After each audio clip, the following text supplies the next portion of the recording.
Começo por agradecer a vossa honrosa presença e eu vou falar da literatura guineense no geral e, concretamente, no espaço temporal até 2010-2011. De modo geral, começo por dizer que o cenário literário guineense é animador. No campo científico, só para citar alguns nomes, temos Dr. Emílio Cafto Costa, Dr. Leopoldo Amado, Dr. Tierno Diallo, Dr. Julião Soares Souza, que estão a dar cartas. No campo de romance, temos Adulai Silá, Filomena Embaló, Emílio Lima, Emanuel Costa, Lourenço da Silva, Carlos Edmilson Marques Vieira, entre outros autores. E também no domínio de contos, Odete Costa Semedo, Valdir Araújo, entre outros. No que toca à poesia, há muita produção nesse domínio que eu vou ter que fazer uma espécie de top 10. Começaria por citar nomes como Tony Checa, Félix Chigá, Odete Semedo, Conduto de Pina, Nelson Medina, Oco Monteiro, Emílio Lima, Saliato da Costa, Carlos Edmilson Marques Vieira, Rui Jorge Semedo, Ernesto Dabo, Helder Proença, Edson Incopte, entre outros. Eu vou tomar como suporte daquilo que vou dizer com base num trabalho científico cujo título é A Poesia da Guiné-Bissau, História e Crítica, de autoria do professor Dr.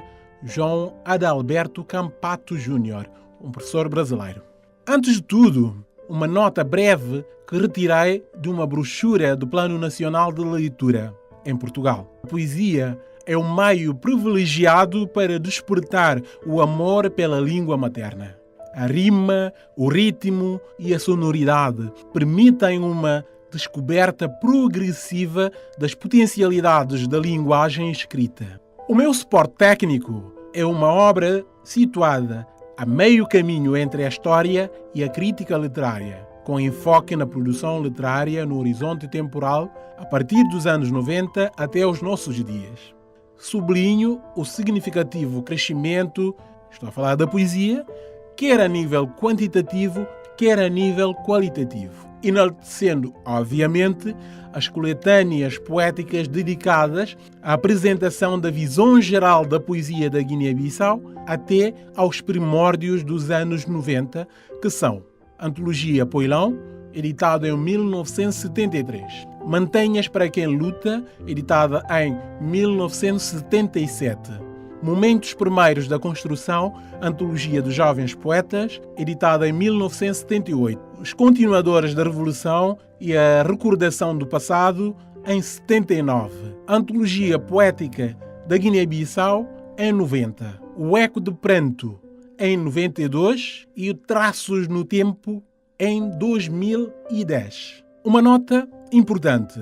Uma das ilações que podemos tirar com esses dados é que, no intervalo temporal de 1979 ao 1989, cerca de 10 anos, a produção literária no domínio das antologias poéticas da Guiné-Bissau estagnou-se. E de que maneira? Isto obriga-nos a tentar perceber o porquê deste resfriamento. Eu tentei analisar o assunto sob ponto de vista político e cheguei a uma conclusão que um dos marcos nesse intervalo de tempo foi, sem dúvida, o movimento reajustador de 14 de novembro.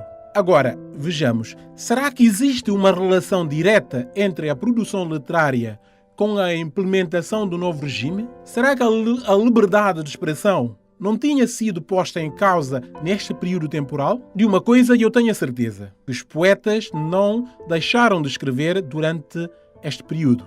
E se não deixaram de escrever, por quê que não publicavam nessa altura? Acho ter deixado aqui boas pistas para investigadores ou historiadores. Sou apenas um aprendiz de poeta. Um dado curioso a reter nas considerações iniciais é que a poesia da Guiné, na sua grande maioria, não tem conseguido dissociar-se do caráter militante. Como disse e bem o professor Fernando Martinho, na revista África, que a poesia, como a que se encontra recolhida em Mantenhas para quem luta, nascida da evolução da luta armada contra o colonialismo português, ligada a todo o processo cultural desenvolvido desde o estabelecimento das primeiras áreas libertadas até a independência e a então fase da reconstrução nacional, não podia deixar de ser uma poesia militante. Quero aqui sublinhar o facto da poesia se tornar o chão propício à inquirição no processo de formação do Estado-nação guineense, buscando pela letra uma identidade linguístico-cultural nutrida pelo crioulo e o português. Consciente de que as antologias, nomeadamente as da pós-independência, lançaram os alicerces do novo sistema literário, cujo José Carlos Schwartz estendeu a quem e além fronteira através da música. Tendo em conta o formato do livro em questão, vou resumir o trabalho num top 10. Ou seja, falar-vos-ei da reflexão do Adalberto Campato sobre a criação poética da Guiné-Bissau de alguns autores, como, por exemplo, Carlos Semedo. Não se sabe se tinha mais poemas escritos ou não. Certo foi que o Campato teve acesso apenas a 17 poemas. Contudo, esses trabalhos demonstram a excelência do Carlos Semedo.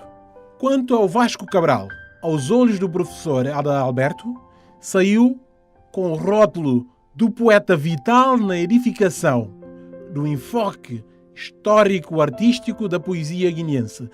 Relativamente ao José Carlos Schwartz, abro uma exceção para lembrar de que ele viveu apenas 27 primaveras e deixou-nos no dia 27 de maio de 1977. É consensual afirmar que José Carlos Schwartz é personalidade de saudável veneração na Guiné-Bissau.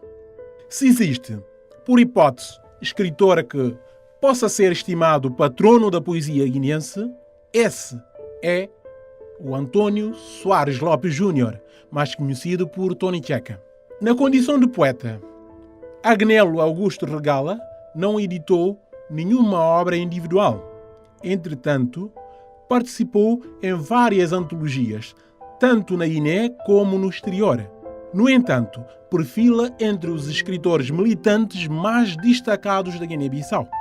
Tido como um dos escritores mais inventivos da literatura bissau-guineense, Félix Siga trata-se de um clássico como Tony Checa. É dos poetas guineenses que goza de celebrismo, conhecido e afamado na condição de poeta militante. Hélder Proença sempre considerou a poesia como instrumento de mais ampla utilidade. Filomena Embalo é vista como indispensável para a sólida edificação da cultura guineense, no mais amplo sentido que o termo pode alcançar. Francisco Conduto de Pina é também rotulado de clássicos da poesia guineense. No caso de Odete Semedo, o Campato Júnior tomou como exemplo o livro No Fundo do Canto, como sendo fruto de uma poesia que ainda não descobriu integralmente a dicção apropriada para exprimir a poesia superior. Ou seja, pode-se gostar e até muito dos poemas de Odete Semedo, mas não nos extasiamos com eles. Em jeito de conclusão, os poemas dos autores guineenses, na sua maioria, têm como a função da linguagem a função referencial ou denotativa e também a função emotiva ou expressiva. O autor do livro da crítica sobre a poesia da Guiné-Bissau concluiu que poemas da língua portuguesa da Guiné-Bissau, na sua maioria, tenta atingir grande soma da população e, assim, cumprir com o dever social, empurrando para o canto distante e discreto a função estética, ou seja, quando a mensagem é elaborada de forma inovadora e imprevista, utilizando combinações sonoras e rítmicas, jogos de imagem ou de ideias, temos a manifestação da função poética da linguagem. Essa função é capaz de despertar no leitor prazer estético. Eu fico por aí para não vos amassar com termos técnicos, mas sim, eu vou terminar a minha apresentação declamando uma simbiose poética da minha autoria, e aqui vai Um grande abraço, beijinhos, carinhos do tamanho do Índico e de outros mares.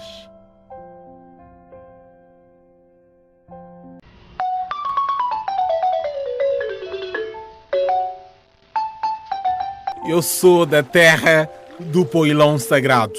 Inala-se a fúria infame do corpulento poilão, rasgando o chão numa visceral penetração das longas raízes pela profundeza do útero do solo, quente e úmido, vibrando o tronco laminado.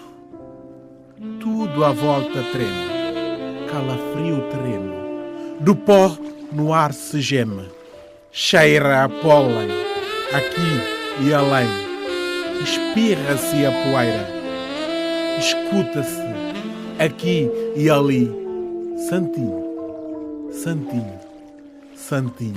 Ai, bissaunando, em cada canto e recanto do seu encanto, espanto com o retrato que lhe é imposto.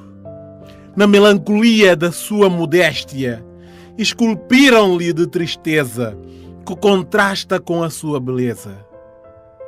E transformaram-na numa nação de almas fustigadas, de corações atormentados, de vidas ceifadas, de competências diasporadas, de saberes sepultados nos túmulos cobertos de preciosas pedras negras.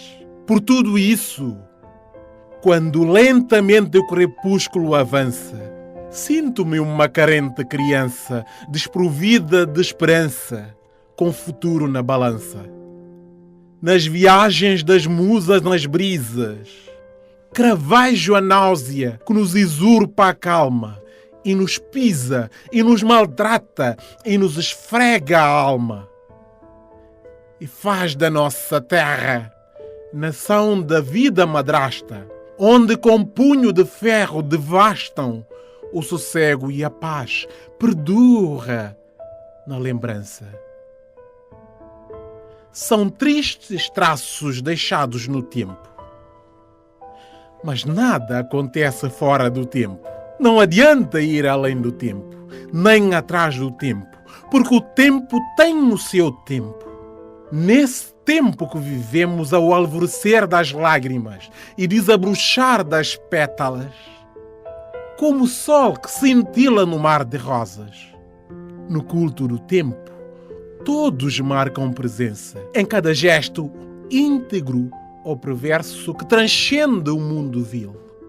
Suplicamos pelo tempo, no holocausto da vida terrena, quando a natureza imperfeita fustiga as carnes das almas atormentadas nas mãos alheias.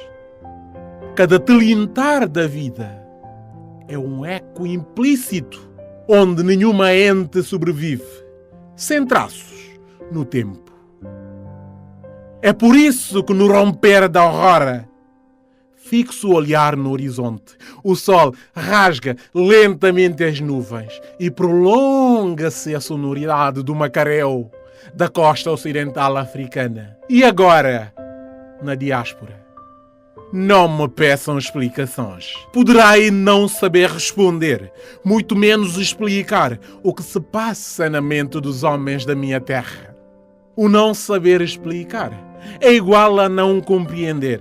Explicar as razões das coisas requer conhecê-las, entendê-las e compreendê-las. E eu que não entendo nem compreendo certos homens da minha raça, e nem os porquês de caquerismos exacerbados, de tantas sublevações ridículas, tantas ganâncias, tolices e brutalidades. Adjetivos que ofuscam a percepção das coisas na minha pátria amada. Por isso, não me peçam explicações no presente. Diz o povo que o futuro a Deus pertence.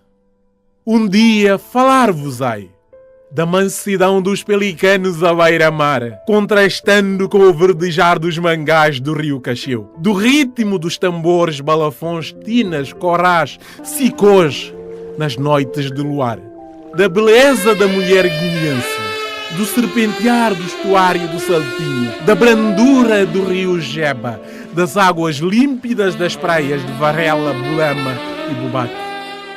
Falar-vos-ei do sabor da manga verde com sal, do vinho de palma e de caju, do prazer de jogar futebol debaixo da nossa chuva grossa, do cheiro da nossa terra molhada, de Cuntangu de Siticucombe, de Bringue de Bagre de Cacheu. Falar-vos-ei do carnaval da minha terra, da cultura bijagô, manjaca, balanta, flu. Falar-vos-ei da importância de setembro para o meu povo.